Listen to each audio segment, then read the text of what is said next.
Bus ಎಲ್ಲರಿಗೂ ನಮಸ್ಕಾರ, welcome back to Sagar stories. ಮಗ ನೆನ್ನೆ ಮ್ಯಾಚ್ ಬಗ್ಗೆ ವಿಡಿಯೋನೇ ಮಾಡಿಲ್ವಲ್ಲ ಗುರು, ಅದು ಇದು ಅಂತೆಲ್ಲ ಕೇಳ್ತಿದ್ದೀರ. CCL ಫೈನಲ್ ಆಗಿದ್ದು, ನೆನ್ನೆ ಕರ್ನಾಟಕ ಬುಲ್ಡರ್ಸ್ ಸ್ಮೋಕ್ ಆಗಿದ್ದು. ನೆನ್ನೆ ನಾವು ಗೆಲ್ಲೋದಕ್ಕೆ ಆಗಲಿಲ್ಲ, ಆದರೂ ಗೆದ್ದು ಇಡೀ ಕರ್ನಾಟಕ ಖುಷಿಯಿಂದನೇ ತೇಲ್ತು ನೆನ್ನೆ. ಬಟ್ CCL ಅಲ್ಲಿ ಖುಷಿಯಿಂದ ತೇಲಿಲ್ಲ ಅಷ್ಟೇ. ನೆನ್ನೆ ಕರ್ನಾಟಕ ಬುಲ್ಡರ್ಸ್ ಸೋತ್ಕೊಂಡ್ಬಂದರು ಬೆಂಗಾಲ್ ಟೈಗರ್ಸ್ ಮೇಲೆ. ಎರಡೂ ಗೆದ್ದಿತ್ತು ಅಂದರೆ ಇಡೀ ಕರ್ನಾಟಕ ಖುಷಿ ಪಡುವಂಥ ಸುದ್ದಿ ಅಂತ ಹೇಳಿದ್ದೆ ನಿಮಗೆ. ಬಟ್ ಒಂದು ಕಣ್ಣಿಗೆ ಬೆಣ್ಣೆ ಆಯಿತು, ಒಂದು ಕಣ್ಣಿಗೆ ಒಂಥರ ಸುಣ್ಣ ಆಯಿತು ಅಂತ ಹೇಳಬೇಕು. ಎರಡೂ ಗೆದ್ದರೆ ಚೆನ್ನಾಗಿರೋದು, ಇನ್ನು ಹೆವಿಯಾಗಿರೋದು, ಸೈಕಾಗಿರೋದು. ಬಟ್ ಆದರೂ ಪರವಾಗಿಲ್ಲ.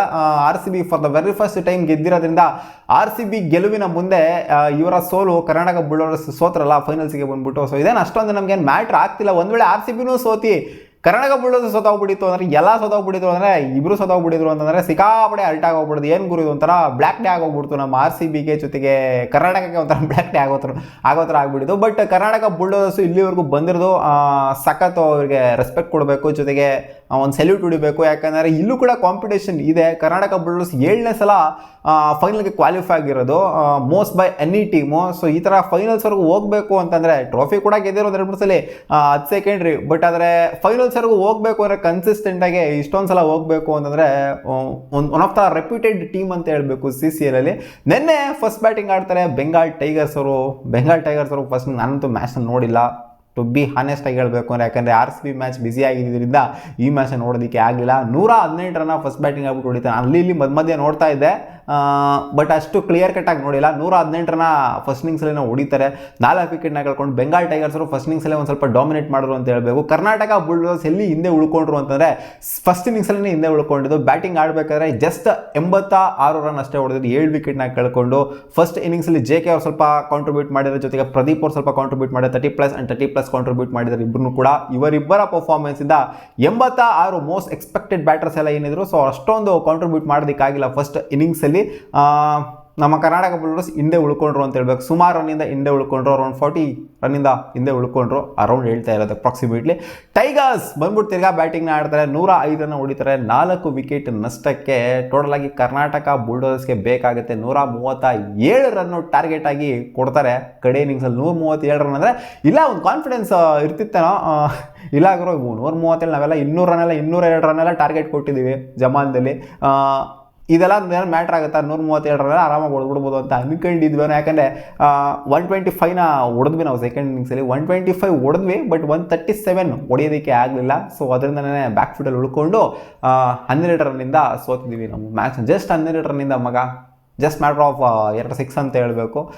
ಬಟ್ ಟು ಬಿ ಹಾನೆಸ್ಟ್ ನೋಡ್ತು ಅಂತಂದರೆ ಮಸ್ತಾಗಿ ಪರ್ಫಾರ್ಮ್ ಮಾಡಿದ್ರು through out the tournament. Table toppers ಆಗಿ, ಜೊತೆಗೆ ಕ್ವಾಲಿಫೈರ್ 1 ಆಡಿ, ಅಲ್ಲಿ ನೋಡಿ ಬೆಂಗಾಲ್ ಟೈಗರ್ಸ್ ಕ್ವಾಲಿಫೈರ್ 1 ನಮ್ಮೇಲೆ ಆಡಿದ್ದು, ಅಲ್ಲಿ ಸೋತ್ಬಿಟ್ಟು ಕ್ವಾಲಿಫೈರ್ಸ್ 2 ಆಡ್ಕೊಂಬಂದು. ನೋಡಿ ಯಾವ ಥರ ಇದು IPL ಪ್ಯಾಟರ್ನ್ ಫಾಲೋ ಆಗುತ್ತೆ ಅಂತ. IPL ಯಾರು ಗೆಲ್ಬೋದು ಅನ್ನೋ ಟಾಪ್ 4ಅಲ್ಲಿ, ಅಂದರೆ ಪ್ಲೇ ಆಫ್ಸಲ್ಲಿ ಯಾರು ಬೇಕಾದ್ರೂ ಗೆಲ್ಬೋದು ಅನ್ನೋ ಥರ ಇರುತ್ತಲ್ಲ.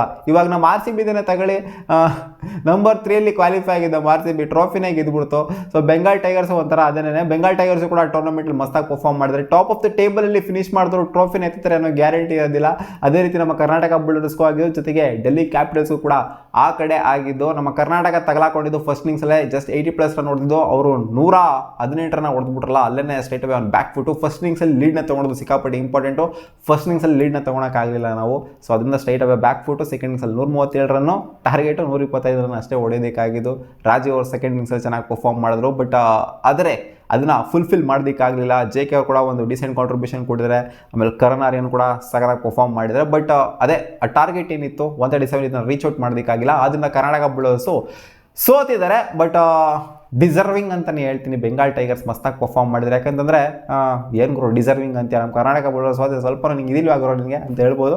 ಬಟ್ ಆದರೂ ನೋಡಿ ಎಷ್ಟು ಕಷ್ಟಪಟ್ಟು ಮುಂದೆ ಬೆಂಗಾಲ್ ಟೈಗರ್ಸ್ ಅಂತ. ಅಲ್ಲಿ ಸೋತು ಕ್ವಾಲಿಫೈರ್ಸ್ ಮೇಲೆ ಸೋತು, ಆಮೇಲೆ ಕ್ವಾಲಿಫೈ 2 ಆಡ್ಕೊಂಡು ಅಲ್ಲಿ ಗೆದ್ದು ಮುಂಬೈ ಮೇಲೆ, ಆಮೇಲೆ ಮತ್ತೆ ಇಲ್ಲಿ ಬಂದು ಗೆದ್ದಿದ್ದಾರೆ ಕರ್ನಾಟಕ ಮೇಲೆ ಮತ್ತೆ. ಅಂತಂದರೆ ಇದೊಂಥರ ನಮ್ಮ RCB ಹೊಡೆದ್ರಲ್ಲ ಆ ಥರ ಇದೆ ಅಂತ ಹೇಳಬೇಕು. RCB ನಂಬರ್ 3 ಕ್ವಾಲಿಫೈ ಆಗಿಬಿಟ್ಟು ಹೊಡೆದ್ರಲ್ಲ, ಸೆಮಿಫೈನಲ್ ಹೊಡೆದ್ಬಿಟ್ಟು ಫೈನಲ್ ಹೊಡೆದ್ರಲ್ಲ, ಆ ಥರ ಹೊಡೆದಿದ್ದಾರೆ ಅಂತ ಹೇಳಬೇಕು ಮಗ. ಸೊ ಅಲ್ಟಿಮೇಟ್ಲಿ ಖುಷಿಯಾಗಿರ್ತಾರೆ. ನಿನ್ನೆ ಕರ್ನಾಟಕ ಬುಲ್ಡರ್ಸ್ ಕೂಡ ಒಂದು ಸ್ವಲ್ಪ ಡೀಸೆಂಟಾಗಿ ಖುಷಿಯಾಗಿರ್ತಾರೆ. ಯಾಕಂದರೆ RCB ಗೆದ್ದಿರೋದ್ರಿಂದಾದರೂ ಅವ್ರು ಖುಷಿಯಾಗಿರಲೇಬೇಕು ಮಗ. ನಿಮಗೆ ಏನು ಅನಿಸ್ತು? ಕರ್ನಾಟಕ ಬುಲ್ಡರ್ಸ್ ಸೋತಿದ್ದು ಜಸ್ಟ್ 12 ರನ್ನಿಂದ ಸೋತಿದೆ. ಕಾಮೆಂಟ್ ಸೆಕ್ಷನಲ್ಲಿ ಕಾಮೆಂಟ್ ಮಾಡಿಬಿಟ್ಟು ತಿಳಿಸಿ. ಅಕ್ಸೆಪ್ಟ್ ಮಾಡ್ಕೊಂಡು ಹೋಗಬೇಕು ರಿಯಾಲಿಟಿನ. ಎಲ್ಲ ಬೇಕು, ಎಲ್ಲ ನಮಗೆ ಬೇಕು ಅಂದರೆ ಹೆಂಗಾಗುತ್ತೆ? ಕರ್ನಾಟಕ ಬುಲ್ಡರ್ಸು ಗೆಲ್ಲಬೇಕು, ಈ ಕಡೆ RCBನೂ ಗೆಲ್ಲಬೇಕು ಅಂದರೆ ಹೆಂಗಾಗುತ್ತೆ? ಎಲ್ಲಾನ ಒಂದು ಕಡೆ ಬ್ಯಾಕ್ ಫೈರ್ ಆಗೇ ಆಗುತ್ತೆ. ಅಡ್ಜಸ್ಟ್ ಮಾಡ್ಕೊಂಡು ಹೋಗಬೇಕು. ಸಿಗೋಣ ಮುಂದಿನ ವಿಡಿಯೋದಲ್ಲಿ ಗಾಯ್ಸ್. ಬಾ.